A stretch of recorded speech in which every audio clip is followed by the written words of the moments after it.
नमस्कार दोस्तों, मैं रोशन मेहता पीएसपी की डिजिटल क्लासेस में आपका स्वागत करता हूं।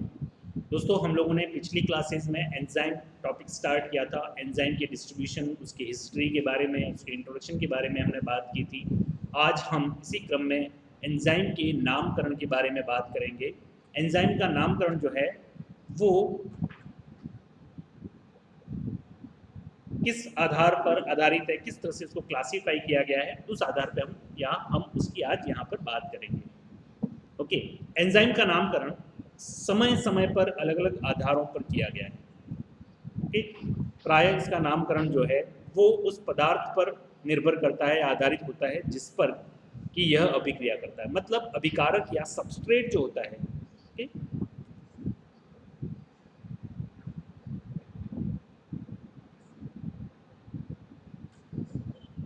तो नोमेनक्लेचर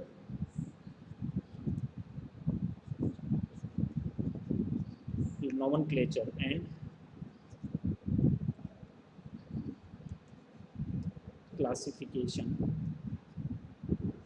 ऑफ एंजाइम्स, ये आज का हमारा टॉपिक है। तो जैसा कि मैंने बताया आपको कि एंजाइम को अलग अलग समय पर अलग अलग आधारों पर वर्गीकृत किया गया, अलग अलग नामकरण दिए गए, उनको नामकरण की अलग अलग पद्धतियाँ प्रस्तुत की गई। पर प्रायः नामकरण की अगर हम बात करें तो एंजाइमों को उनके जो सबस्ट्रेट होते हैं या जिस क्रियाधर पे वो एंजाइम काम करते हैं, उस क्रियाधर के आधार पर उसका नामकरण किया जाता है। तो एंजाइम के जनरली जो नाम होता है उसके अंत में हम एक प्रत्यय का प्रयोग करते हैं, एक सफिक्स का प्रयोग करते हैं, एज।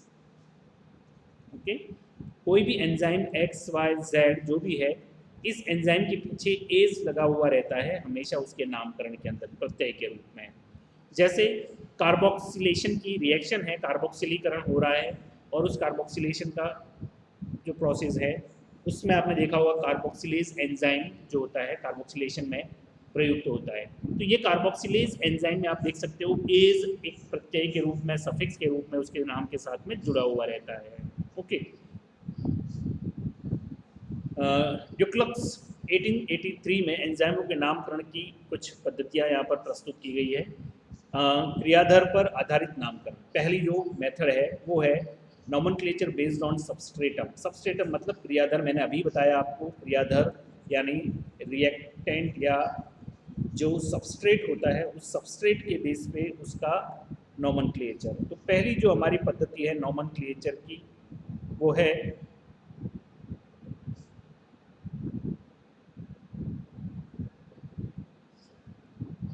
nomenclature based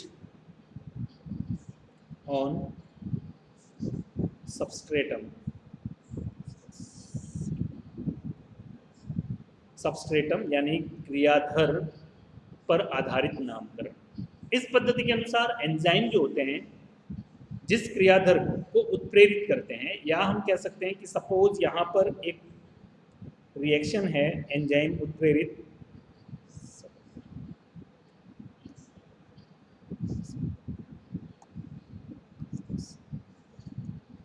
सबस्ट्रेटम या जिसे हम कहते हैं क्रियाधर।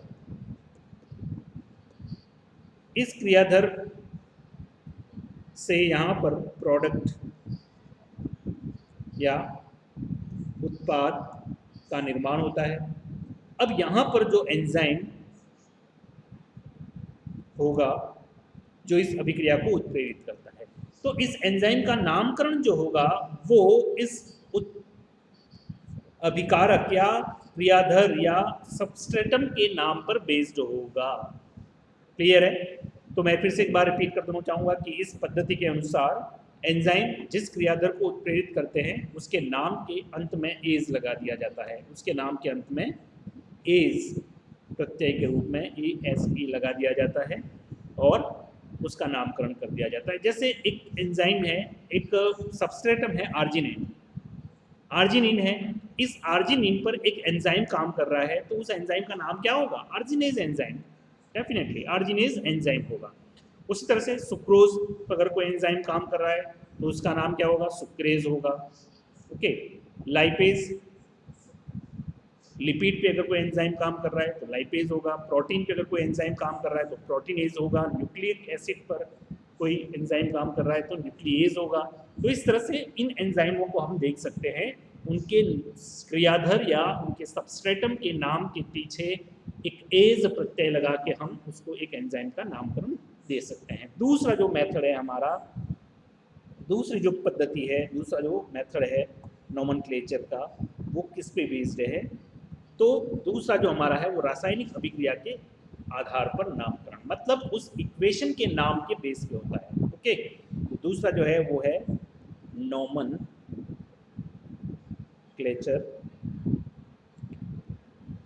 Based on reaction, type of reaction कह सकते हैं, नेम ऑफ रिएक्शन कह सकते हैं, उस पर बेस्ड होता है। तो इस पद्धति में एंजाइम का नाम उनके द्वारा उत्प्रेरित अभिक्रिया के आधार पर रखा गया है। जैसे सपोज कोई एक रिएक्शन है जहाँ पर ऑक्सीकरण की क्रिया हो रही है ना, तो ऑक्सीकरण की क्रिया में यहाँ पर एक एंजाइम भी प्रयोग में आएगा, और ये एंजाइम जो होगा उसका नामकरण क्या होगा, क्योंकि इस अभिक्रिया का नाम क्या है, ऑक्सीकरण या ऑक्सीडेशन है। तो ऑक्सीडेशन को उत्प्रेरित करने वाले या स्टिमुलेट करने वाले एंजाइम क्या होंगे, ऑक्सीडेज एंजाइम होंगे। ओके, यहाँ पर एक रिएक्शन है जिसका नाम है ऑक्सीडेशन। तो अगर एंजाइम का नाम उस रिएक्शन के नेम पे बेस्ड है तो इस एंजाइम का नाम क्या होगा, ऑक्सीडेज एंजाइम, ASE प्रत्यय लगेगा ऑक्सीड के आगे, ऑक्सीडेज एंजाइम बन जाएगा। उसी तरह से हाइड्रोलाइज एंजाइम भी हो सकते हैं। उसी तरह से फास्फोरिलीकरण करने वाले एंजाइम को फास्फोरिलेज एंजाइम या फास्फोराइलेज एंजाइम के नाम से जानते हैं। तो ये कुछ इस तरह के एग्जाम्पल हम देख सकते हैं। तीसरा जो मेथड है, तीसरा जो पद्धति है हमारी, वो क्या है,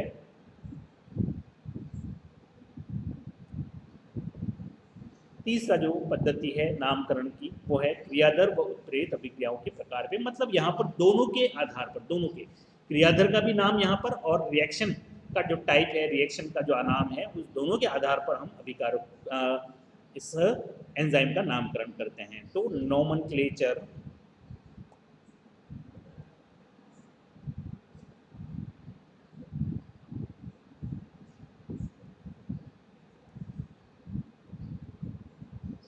based on substrate and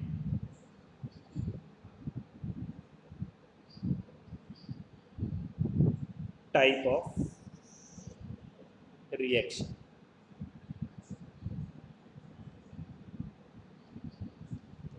okay, तो यहाँ पर हमने पहले दो जो पद्धति पढ़ी नामकरण की, पहली जो पद्धति जिसमें हमने on the basis of substrate, यानी जिस पर कि उत्प्रेरक काम कर रहा है या एंजाइम जो है वो काम कर रहा है, उस सबस्ट्रेट या उस अभिकर्मक या क्रियाधर के नाम पे आधारित था। दूसरा जो हमारा मेथड है, जो पद्धति है, उसमें हमने देखा कि रिएक्शन के टाइप पर हमारा नोमेनक्लेचर बेस्ड था। तो तीसरा जो हमारा वे है वो है nomenclature based on the both substrate and type of reaction. अभिक्रिया के नाम और क्रियाधर के नाम पर बेस्ड है हमारा नोमेनक्लेचर। ओके, तो इसमें अगर एग्जांपल देखें हम लोग तो क्या होगा यहाँ पर कि जैसे सपोज एक एंजाइम है जो कि सक्सिनिक एसिड पर क्रिया करता है और यहाँ पर सक्सिनिक एसिड का डिहाइड्रोजनीकरण करता है या डिहाइड्रोजनीकेशन होता है।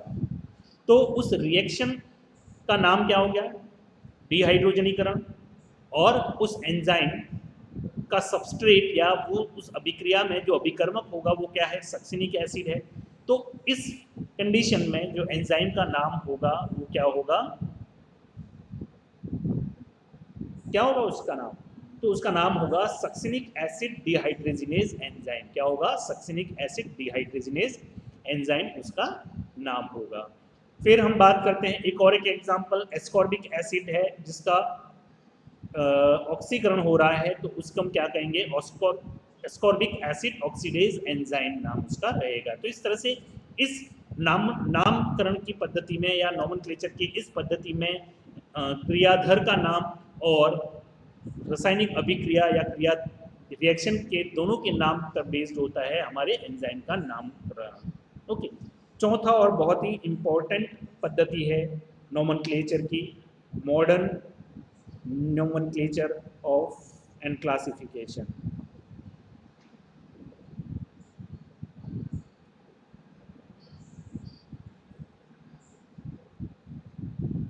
nomenclature and classification। ओके, तो मॉडर्न क्लासिफिकेशन के अनुसार अगर हम देखें तो क्या है, तो ये किसने प्रपोज किया, तो अंतर्राष्ट्रीय जैव रासायनिक संघ यानी international union of biochemistry, UIB इसका शॉर्ट फॉर्म है। क्या है? UIB इसका शॉर्ट फॉर्म है, और UIB ने इसका इस पद्धति का पहली बार अपनाया। तो अंतर्राष्ट्रीय जैव रासायनिक संघ जो है उसके निर्देशन में एंजाइमोलॉजी आयोग यानी कमीशन ऑफ एंजाइमोलॉजी, जिसे EC एंजाइम कमीशन के नाम से भी जानते हैं, 1961 में एंजाइमों का नामकरण तथा वर्गीकरण की एक पद्धति प्रस्तुत की उन्होंने, जिसे क्रमबद्ध एंजाइमोलॉजी या क्रमबद्ध नामकरण की पद्धति सिस्टमैटिक नॉमेनक्लेचर के नाम से प्रस्तुत किया। तो UIB ने क्या दिया था यहाँ पर, UIB ने सिस्टमैटिक, जो कि मॉडर्न नॉमेनक्लेचर है, सिस्टमैटिक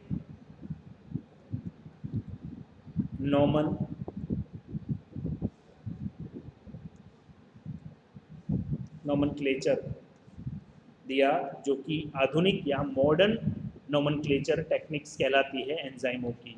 ओके, तो उन्होंने क्या बताया, क्या किया उन्होंने कि यहाँ पर कुछ प्रमुख बिंदु के आधार पर हम देख सकते हैं कि इस प्रणाली के अनुसार, यानी जो मॉडर्न नॉमेनक्लेचर टेक्निक है उसके अनुसार सभी एंजाइमों को हम 6 प्रमुख वर्गों में विभक्त करते हैं। कितने?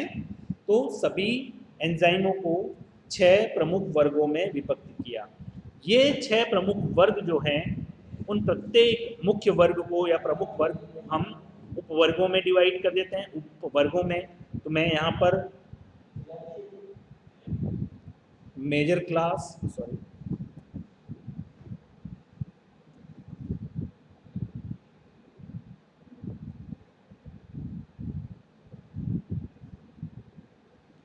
Major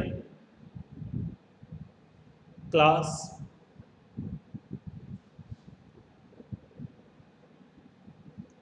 major classes, major classes, फिर है सब क्लास, सब क्लास की फिर से क्या होंगी, सब क्लास, सब क्लासेस। तो इस तरह से हमने प्रत्येक एंजाइम को इन 6 प्रमुख वर्गों के अंतर्गत हमने सभी एंजाइमों को हमने इन 6 प्रमुख वर्गों के अंतर्गत क्लासिफाई किया, विभक्त किया। और प्रत्येक प्रमुख वर्ग जो था उसके अनेक उपवर्ग थे, हर एक उपवर्ग का अनेक पुनः उपवर्गों में यानी सब क्लासेस में विभक्त किया गया था। प्रत्येक एंजाइम को 4 अंकों की एक विशिष्ट कोड संख्या दी गई है। मतलब यहाँ पर उनके नॉमेनक्लेचर के रूप में हर एक एंजाइम को एक जो नामकरण है उसमें कुछ पद है, या हम कह सकते हैं कि 4 अंकों की एक विशिष्ट कोड संख्या दी गई है, जिसे EC यानी एंजाइम कमीशन हो गया, फिर उसके आगे कोड होगा, एंजाइम कमीशन के आगे कोड होगा। जैसे हम यहाँ पर एक देखते हैं EC 111.1.1, तो यहाँ पर आप देख सकते हो EC का मतलब हो गया एंजाइम कमीशन। कोड क्या है, तो 1111, 4 टाइम 1 है। तो यहाँ पर इस एंजाइम का एक पर्टिकुलर नाम होगा। तो प्रत्येक एंजाइम को 4 अंकों की एक विशिष्ट कोड संख्या दी गई है, जिसे एंजाइम कोड कहते हैं।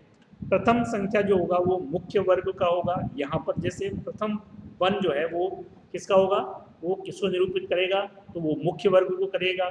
दूसरा जो संख्या होगा वो सब क्लास यानी उपवर्ग को निरूपित करेगा, और तीसरी जो संख्या होगी वो सब उपवर्ग को निरूपित करेगी, और चतुर्थ संख्या जो होगा वो एंजाइम का क्रमबद्ध नाम होगा। तो ये इस तरह से सिस्टमेटिक क्लासिफिकेशन हो गया उसका, और इस तरह से इस एंजाइम का नामकरण किया जाता है।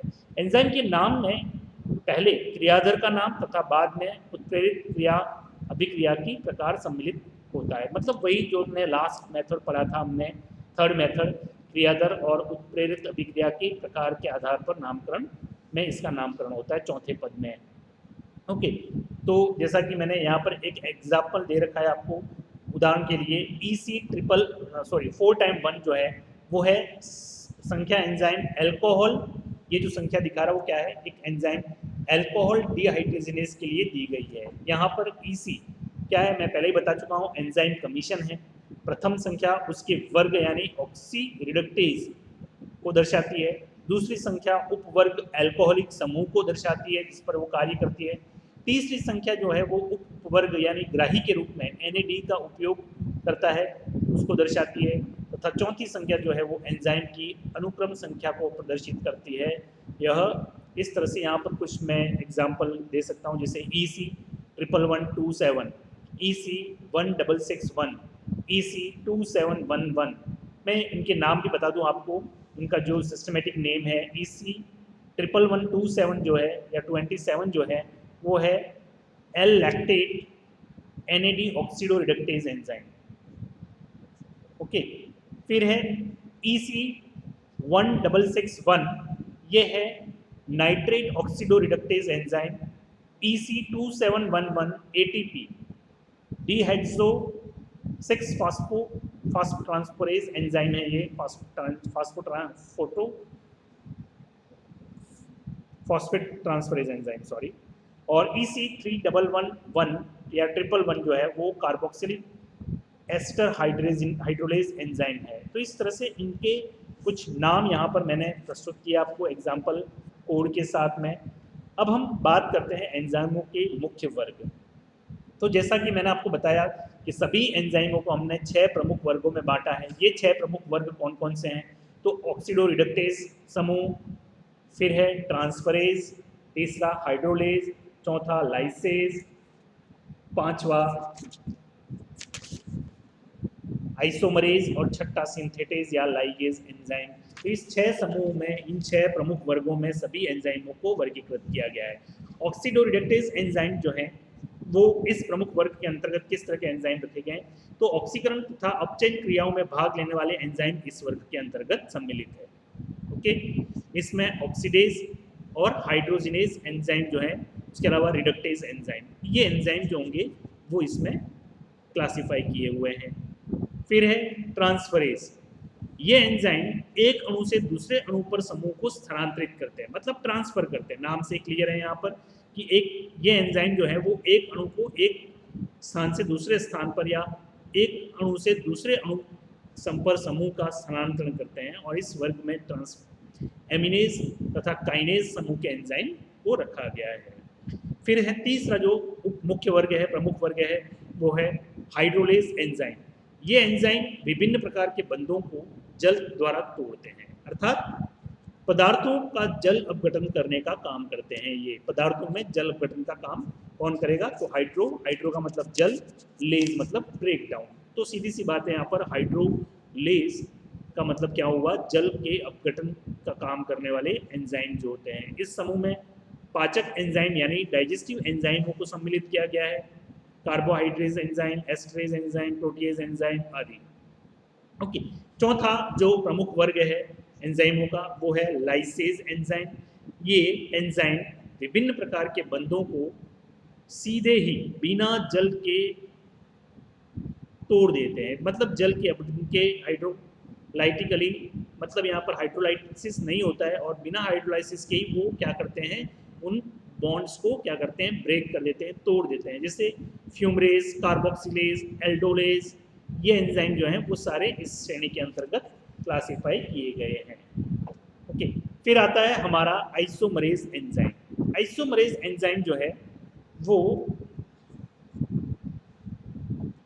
ये एंजाइम क्रियाधर अणु में समावयवी परिवर्तन, मतलब उनका आइसोमरिक चेंजेस करते हैं, उनके समावयवी बना लेते हैं।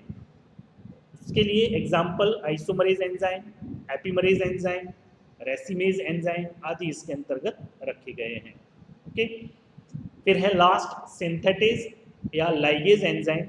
ये एंजाइम विभिन्न प्रकार के बंधों जैसे सीसी है ना, जैसे यहाँ पर एक बॉन्डिंग है C.C या C.N या C-S,